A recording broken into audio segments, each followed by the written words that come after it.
जय जगन्नाथ आपण मानकु समस्त को मिलीमिश्र देसी किचन यूट्यूब चैनल को स्वागत।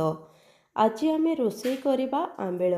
ए आंबिल होछि पश्चिम ओडिशार गोटे बहुत ही प्रसिद्ध रेसिपी आउ प्रत्येक लोक पसंद करथबा गोटे रेसिपी जोटा कि या बिना कौन सी भोजी भात हो पारे ना। तो चलते जीवा प्रोसीजर आड़ को। प्रथमे गोटे पात्र बसई दबा। पात्र रे आमे ढाली दबा 250 ml खंडे पानी मु नेछि। आउ ये जो आंबिल मु करछि एटा 10 लोकंक पई करूछि। तो आपण से हिसाब रे परिमाण नेबे। जेतेले पानी टिके उषुमी जिवो सेते लूण हळदी देबे।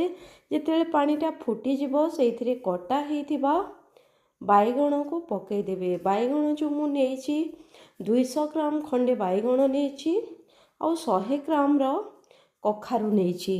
देखंतु ताको छोट छोट करी काटी नेछि। बेसी छोट नुह किंबा बेसी बड़ साइज नुह। एबे तो सीजन चलछि टमाटोर। टमाटो सफिशिएंट परिमाण रे मिलुछि। तो सेते पे मैं कोन करछि 750 ग्राम खंडे टमाटो को काटी नेछि। तो एपटे देखंतु हमर सिझा बसिछि। ताको एमती टिके भलो भाबरे घांटी नबा। तो सेथिरे मु पकेइली करडी। करडी कौन करथाए आंबिलर टेस्टा को फ्लेवरटा को आहरी बढ़ाई थाए। तो ये टमाटो को कौन करछि अन्य गोटे पात्र रे पकई देछि। आ ताको एमती जांकी जांकी देले कौन हबो ना टमाटोटा भलो भाबरे सिझी जिवो। आ टिके जदि आमे लूण टिके पकई दबा सेटा आहरी शीघ्र सिझिबा सहित टेस्ट मध्ये जबरदस्त आसीबो। तो देखंतु मु केउ भलिया भाबरे टमाटो को भलो भाबरे सिझेई दउछि। देखंतु एपटे आमर कखारु आ बाइगण मध्य सिझी गलानी। से सिझारे आमे कौन करिबा आमर जो टमाटो को करके रखिदिले ताको पकेइबा।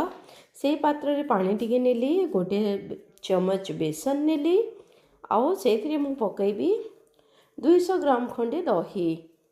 तो देखंतु जेहेतु आमर टमाटोर परिमाण अधिक अछि सेति पई मु 200 ग्राम खंडे दही नेछि। तो एबे कौन करिबा सेथिरे आमर जो बेसन दही गोला पानी रहिला ताको आमे पकई दबा। आउ एमती बहुत भलो भाबरे पूरा घांटी नबा। देखंतु आंबिलर लुक्स केते बढ़िया आसलानी। आपण माने देखिके ही जानि पारथबे। आउ याको आवश्यकता अनुसार पानी देकी ताको फुटीबा पई छाडी दबा। एटा जदि हमर 15 रु 20 मिनिट खंडे फुटीबो यार जो बेसन रो कंचा वाला स्मेल ताहा पळेबो। आ आंबिल खाइबा पई बहुत ही टेस्टी लागिबो। आपण जदि चाहिबे त गोटे खंड आंबुल दे देबे फ्लेवर पई। तो एपटे पुणी मु कढ़ई बसैली। सेत्रे पकेली सोरिष तेल यार फ्लेवर भल आसताए। 3टा सुखा मरीच आ सोरिष बदल रे मु व्यवहार करछि पंचफुटण। पंचफुटण स्मेल बहुत भल देई थाए।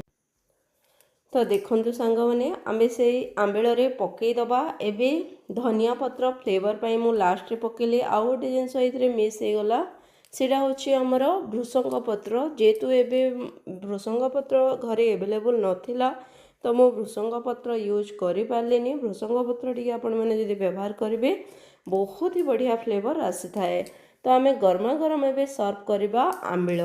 ए आंबिल को आपण माने सुखिला भात रे आउ ओरुआ भात रे खाइले बहुत ही बढ़िया आसताए। आउ खास करी टमाटोर परिमाण जेहेतु अधिक बढ़छि आंबिल तो बहुत ही स्वादिया हेतिला।